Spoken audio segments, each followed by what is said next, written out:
This is Moral of the Story. Interesting people telling their favorite short stories and then breaking them down to understand what makes them so good. I'm your host, Max Chapovsky. Today's guest is Jake Nickell, the founder and CEO of clothing company Threadless. Jake is an unlikely rebel. Moving around as an army brat, he was on the quiet side and didn't get a chance to put down roots. Until, that is, he found himself at 20 years old in a tiny apartment in Chicago's Buena Park neighborhood. This was when the idea for Threadless slowly made its way into his universe. He was splitting his time between his graphic design classes at the Illinois Institute of Art and part-time gigs building e-commerce websites.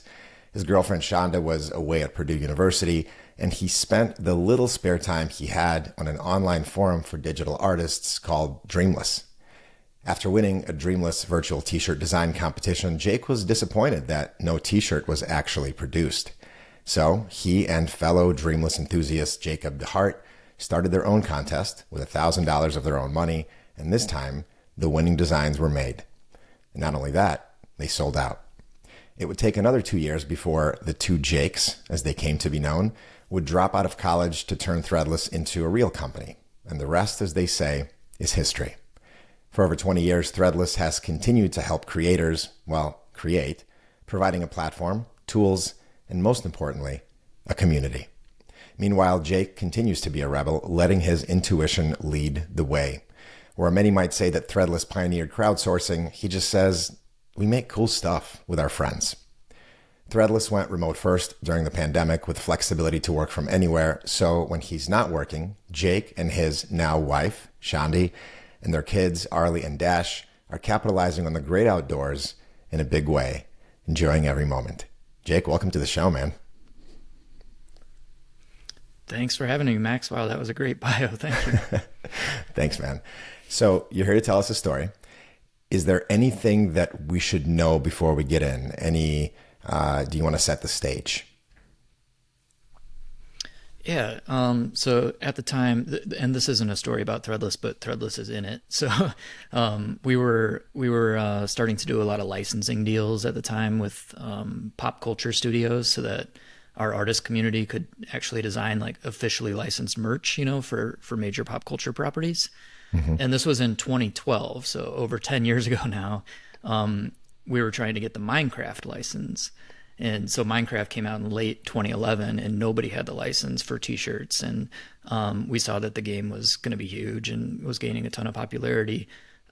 So our head of partnerships at the time, Wilson Fong, and we flew to their headquarters in Stockholm, Sweden, to try to see if we could make a deal happen. And so that's kind of like the setup for the story. I love it. Sounds like a cliffhanger. So let's get into it. Tell me a story. Right on. Yeah, so we flew out to Stockholm just to see if we could make this Minecraft deal happen. And while we were there, we were looking up other companies headquartered there, and we saw H&M was there. So we were able to arrange a meeting with H&M to try to see if we could do a deal with them as well. So on the first day, we had the H&M meeting, and the second day was the Minecraft meeting. And so we walk into H&M headquarters and are meeting with the vice president of eCommerce there. And he tells us that there's a tradition in Sweden where when you meet for the first time, everybody goes around the room and spends like 2 to 5 minutes telling their life story, like a mini version of their life story. Wow. And, as an introvert, I've always had trouble in meetings with small talk and like getting to know new people when doing business. And after doing this with this guy, this was awesome for that because everything was real. Like we all let down our guard and connected with each other on a really real level and got to know each other as people before we even talked a bit of business. And it wasn't small talk. It was real deep conversation about getting to know our stories as people. And so that really stuck with me. And then Wilson and I went out to dinner that night and we're talking about how we're going to do the Minecraft meeting. And we thought, oh, well, I guess in Sweden, this is what they do. So we're going to have to prepare for that. So yeah, the next day we met with 5 people at Minecraft, including the CEO and the game's original creator and their head of operations. And it was like the crew that we needed to be talking to there. Yeah. And so we start the meeting off and we say, we heard about your tradition here in Sweden about the life stories. And of course they were like, yeah, that's not a thing. I've never heard of that before in my life. So anyway, they went for it though, and we all did that. And so with the 5 of them and the 2 of us, that's 7 of us going around. And it literally took like 2.5 hours before we were actually even talked a second of business. It was incredible, the stories that we learned from these people. I mean, the original creator, Notch, he created the game while working at another job. And when it started to take off, he knew he had to leave and put full-time effort into this game. And he actually hired his boss at the company to be the CEO of Minecraft, so that he could continue making the game and he wouldn't have to worry about running the company. And so they both quit. And and then the CEO who was at the meeting told this amazing story about how he delivered his baby on their kitchen floor. And so just before we even started talking about business, we had known each other's life stories, and it was an incredible way to basically like structure the meeting.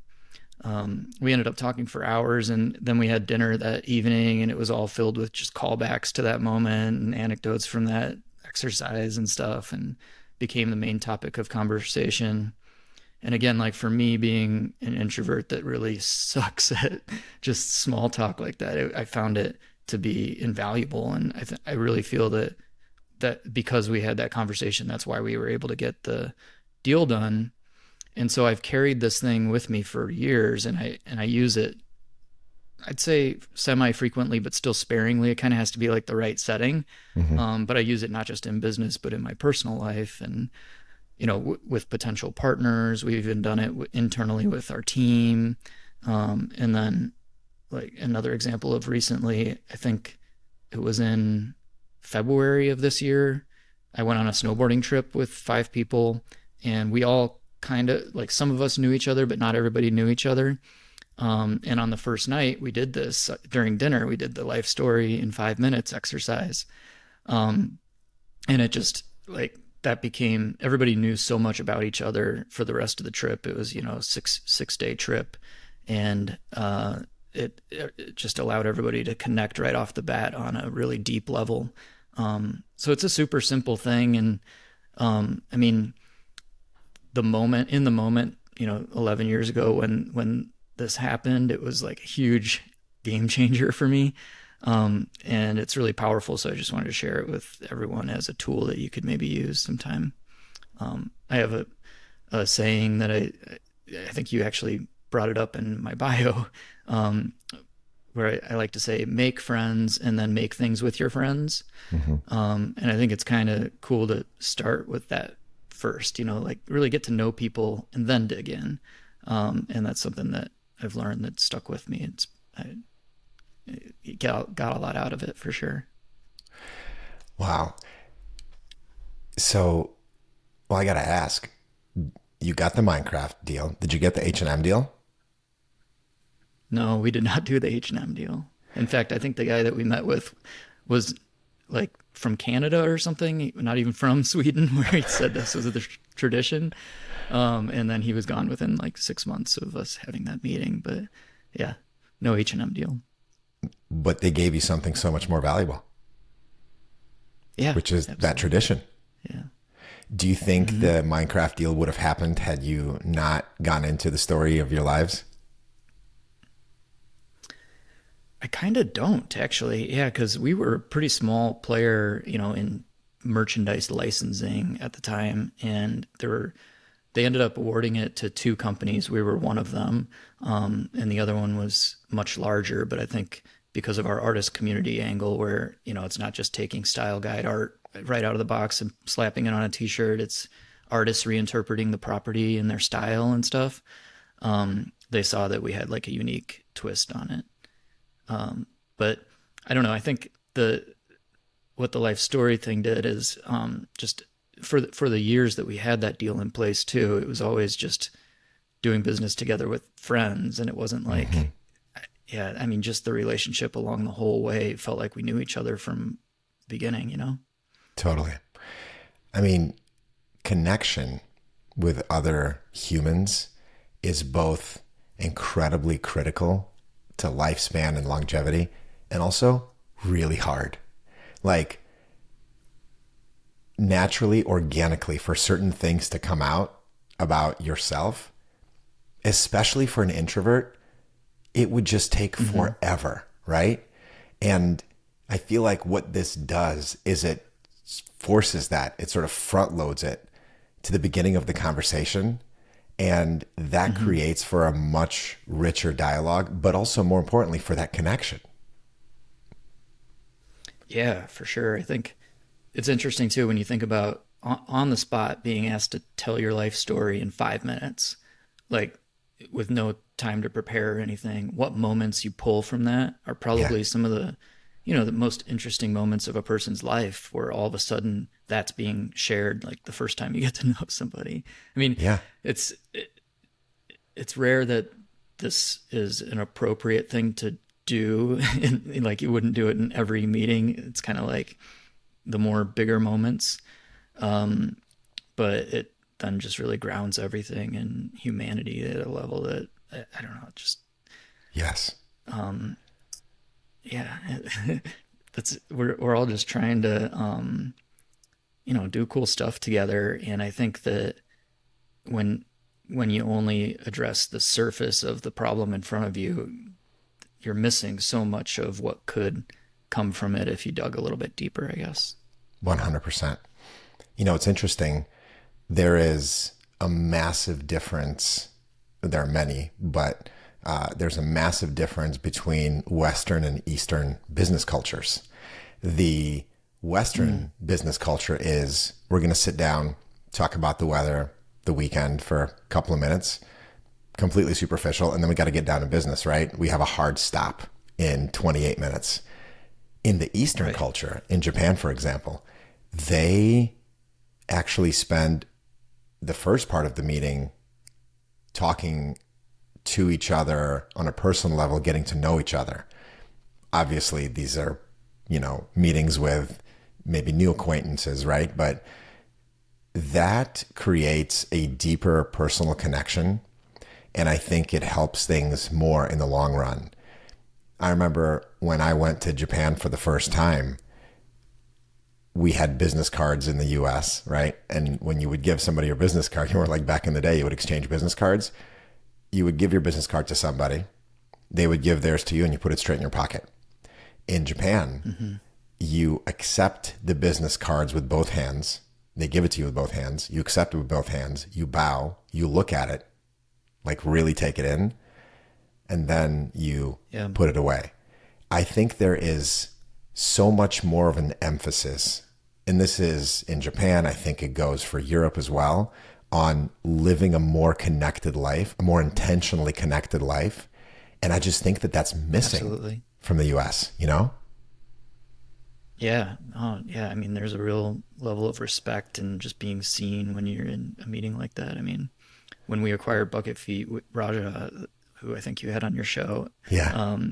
he and I went to China and visited the factory where the bucket feet are made, and yeah, I got to experience that. I mean, the way that they welcomed us in and took us, to meals and shows. We went to like Shaolin Temple, and they showed us a show there. It was Yeah. incredible. But yeah, I feel like that is the default is in America, and you're kind of just like checking the task off the list and not really digging into who we all are and what our goals are and as people. Totally. Which is a waste. What is the moral of that story? I mean, I think that for me, it felt, I guess it could vary from person to person what you take away. I think for me, it's about understanding the power that really connecting as humans has in, yeah, I don't want to say this is all about, business connection because like I said, I use this in my personal life too, but Yeah, the power of really getting to know people, listening, being vulnerable, and telling your own story. It is interesting too. Like, I've done this a bunch of times, and my story isn't always the same. And I find that, some of the stuff that resonates with people has changed over time, and I kind of dig in on those and I reshare the stuff that resonates. And I think, yeah, so because I don't know, I like to think about the listener of the story just as much as being a storyteller.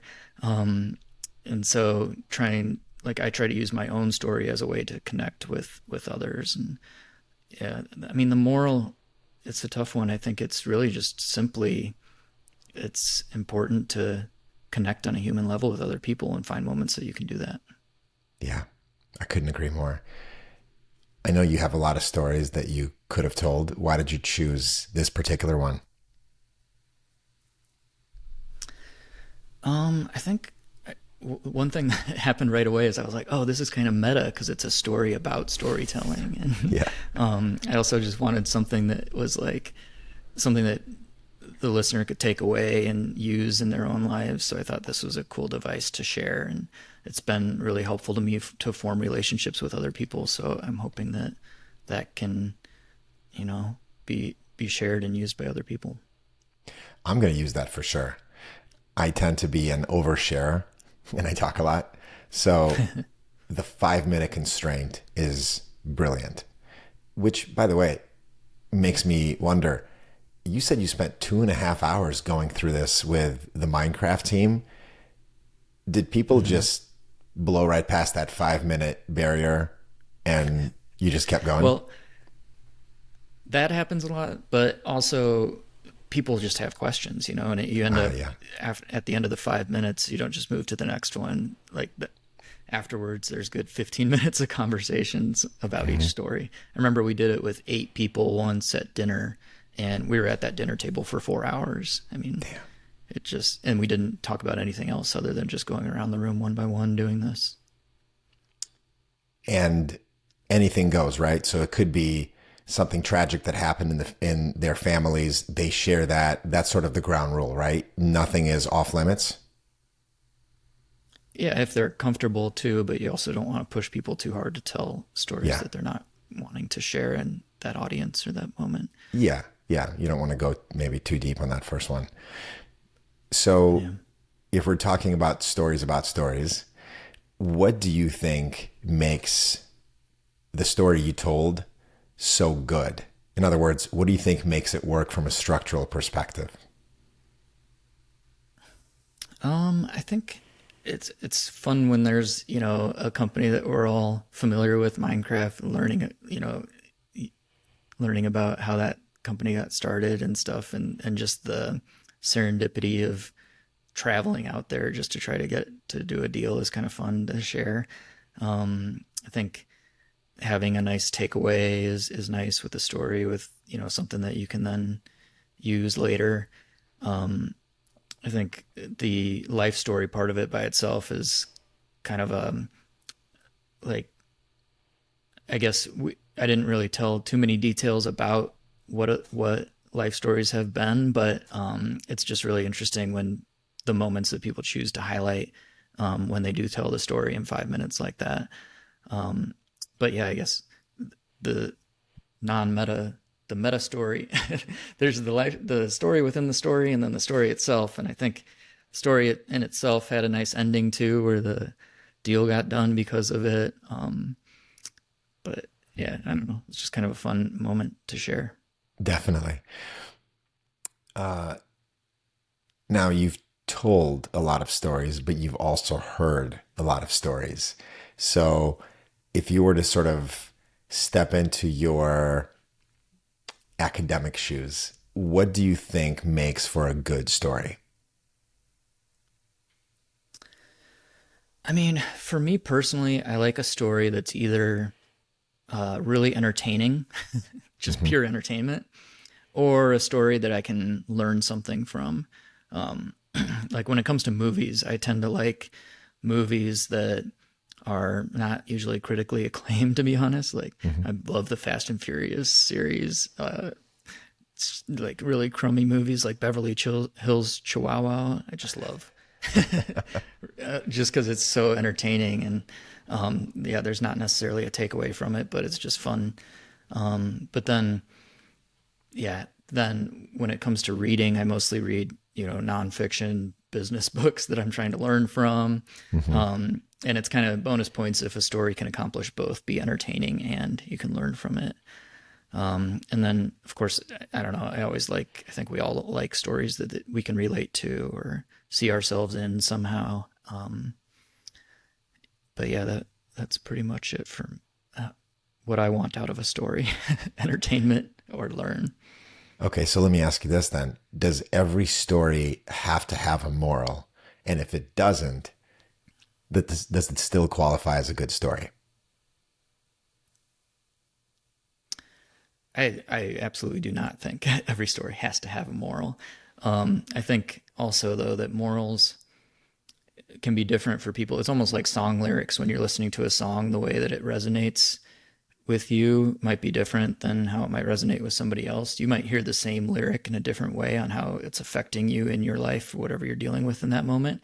Could even affect you when you hear it again 10 years later completely differently. I think stories can work similarly, where there might be a moment of it that for one person that was just that part of the story didn't even matter, but the other person, that part of the story was the most important part. Totally. And we can all, I'm sure there's morals that get lost, some that the storyteller didn't even intend to integrate into their stories. And so, yeah, I don't think you have to have one, but it is nice when they are found by the listener. Totally. Totally. I want to go back to the story for a second because I thought of another question. As an introvert, you observe intensely, I feel. And you probably also spend a lot of time in your head. So have you ever gotten nervous about sharing your life story, even the condensed version, and maybe being afraid that you won't find the connection based on your life story with somebody there? Yeah, I mean, sometimes it doesn't land as well. And sometimes when I'm hearing, like if I don't go first and I'm hearing somebody else's story, I'm trying to figure out ways to pull pieces of their story and integrate it in a way that kind of like creates connection, like shared experiences that we may have had or like places that we went to or activities that we've done or something. So yeah, I don't know. My background is in like user experience, so I'm always kind of like empathetic to the user, the listener, and so that's really important to me. I guess is trying the whole purpose of the thing is to create connection. So I'm not trying to, you know, just push my story in a way that may not resonate. I'm trying to use it as a way to connect. Totally. Which has to make it even more nerve-wracking when you're the one that goes first. Yeah. And I do find I probably do go first most of the time because it just sets the stage for how, like, some people are unsure whether they should do it or not. Oh, one thing I left out is so Wilson, who I did this with, he was on that snowboarding trip earlier this year. So we've kept, he doesn't work at Threadless anymore. He's been gone for maybe 6-7 years, but we keep in touch and we go on snowboarding trips every year. And so doing it with him, he went first because we both knew how to do it. So that was kind of nice. It's nice when I don't go first. Yeah, totally. I love that.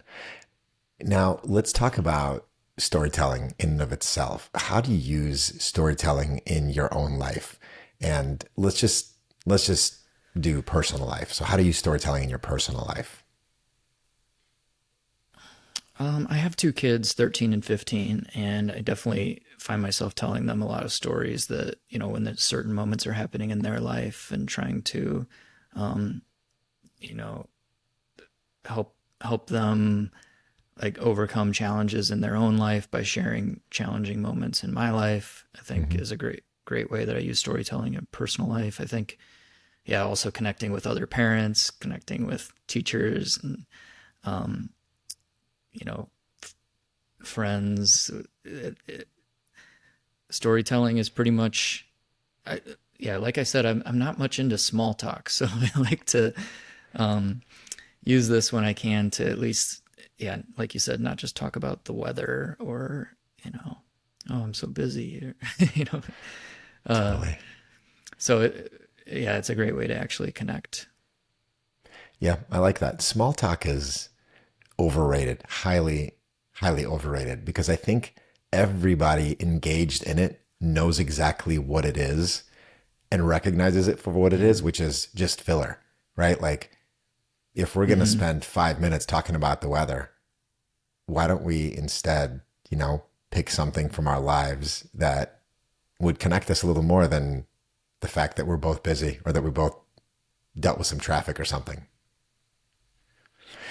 Yeah. Yeah. And it's nice when you can get to that level where, I mean, we have partners that we've worked with for over 15 years. And when we get on calls, we're asking about each other's kids and stuff. And it's nice to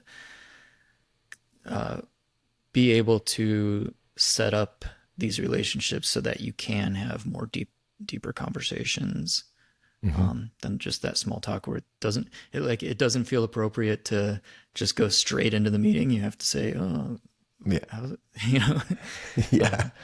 but The yeah, the trick, and I don't even know if it's a trick, but the approach that some other cultures use is when in the US, when somebody asks you how you are, you're like, I'm good, good, thanks. hmm, But in another country, when somebody asks you, how are you doing?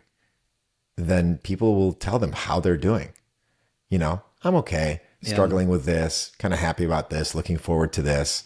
And that can create some connection, right? Because then you can empathize and talk about whatever that thing is. But yeah, that just gets me when I ask somebody, how are you? They're like, I'm good. I'm like, okay, cool. That's period, right? right, If somebody asks me how I am, I'd be right, like, well, I just had a delicious sandwich. I'm struggling a little bit with this training I'm doing. And then that sort of opens it up to conversation. But I don't know if people are too in a hurry, in too much of a hurry, and they don't want to get into the deeper stuff, or if they are just naturally guarded or whatever the case is. But the how are you question doesn't serve much of a purpose if you answer it the way that a lot of people yeah. answer No, it. I've been trying to use that as like more of an invitation to actually give a real answer a little bit more too. Hmm. Um, like actually share something that's going on that might be tough or good or whatever it is. Yeah.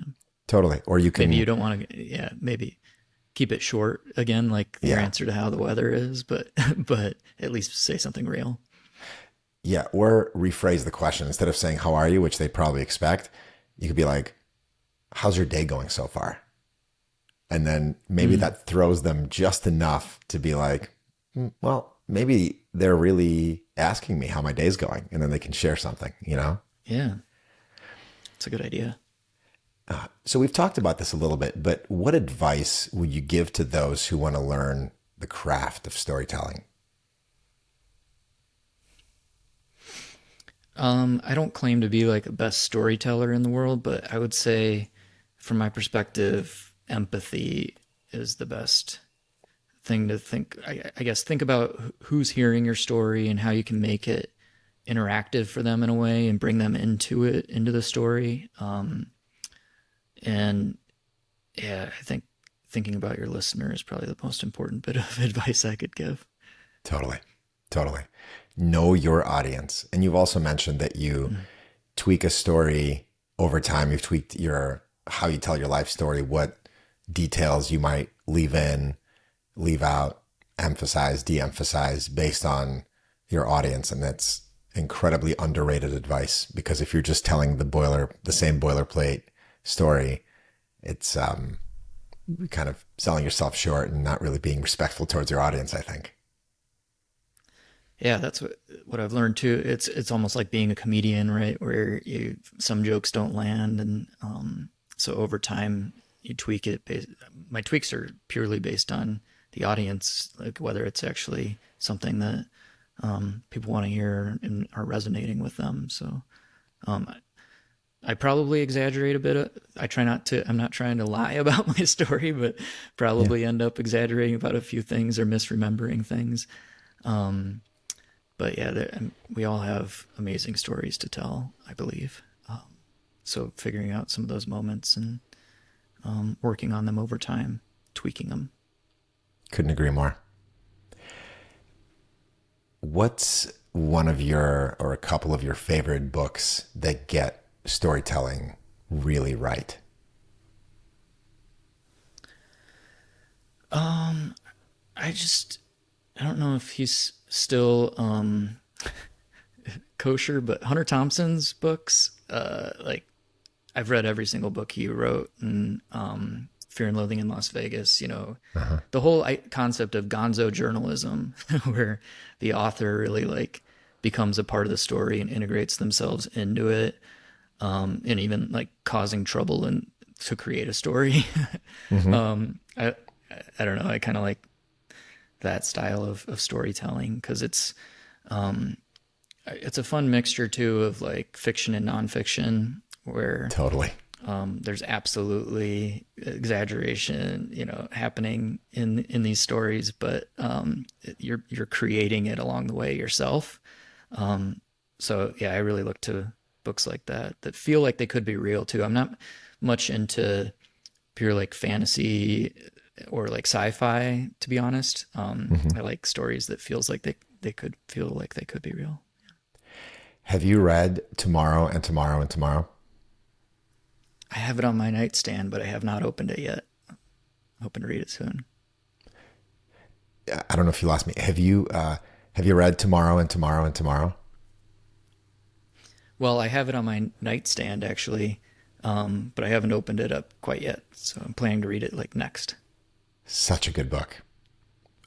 It's not nonfiction, so I know it might not directly fall into your preferred category, but it's incredible. As somebody who is into computers and coding and the whole 90s, growing up in the 90s, sort of that whole era and culture, and the 80s as well, it is such a good story. Such a good story. And she's a pretty new author.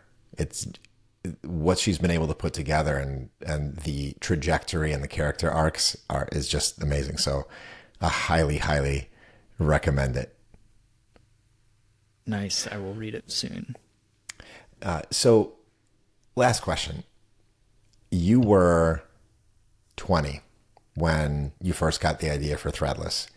There were so many things, as I'm sure you'll look back on it now, that you didn't even know that you didn't know, right? Like the unknown unknowns.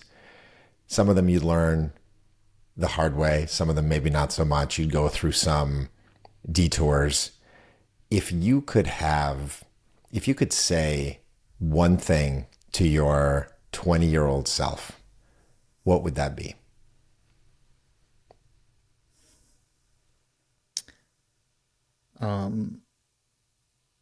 The first thing that jumped to my mind is stay ignorant as long as you can, because all those things that you mentioned are things that had I known them, I never would have started this company. Like that's just way overwhelming to know all these challenges along the way. Like, why would I want to subject myself to all that without knowing any of those things? And sometimes I feel like I wish I could unremember some of those things that I've learned along the way. Because you end up, I think a lot of the stuff that you learn along the way, you end up operating more and more from fear of bad things repeating themselves. Whereas in the beginning, it was kind of like sky's the limit. And I don't know, I really feel like some of the stuff that we learn along the way, maybe that doesn't work, maybe would have worked if it was just tweaked a little bit differently. And now that I learned it didn't work, I'm kind of like not going to do that anymore. So yeah, I don't want to spoil Ted Lasso, but the very ending moment really struck with me. Yeah. Stuck with me about the gold. Well, I shouldn't say. Well, Look, it's kind of like the time travel paradox, right? If you go back and you change the past, then that changes the future. And so if you go back and you tell yourself some specific things that could alter the course of the future, then you wouldn't be where you are right now. It's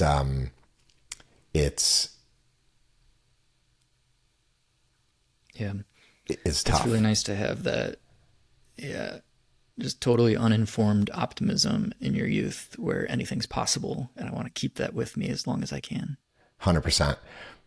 Have you ever heard the Stanford commencement speech that Steve Jobs gave? I did, yeah.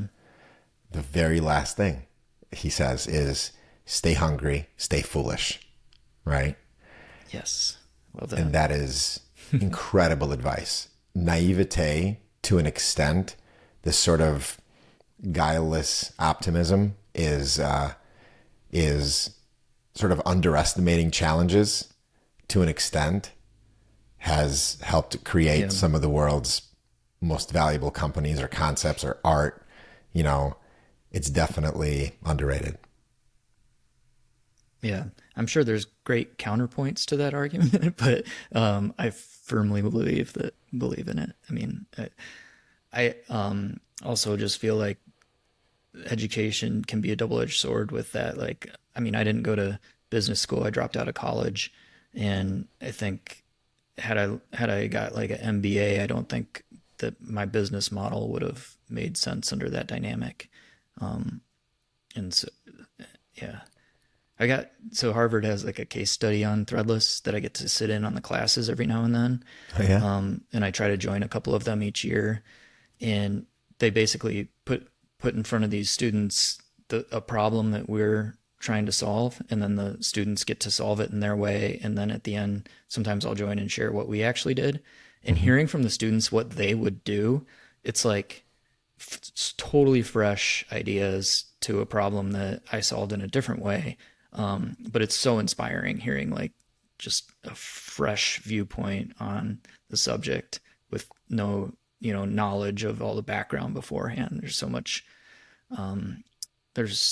to be learned from like, ignorance, I guess, or just like a complete, it's wonderful.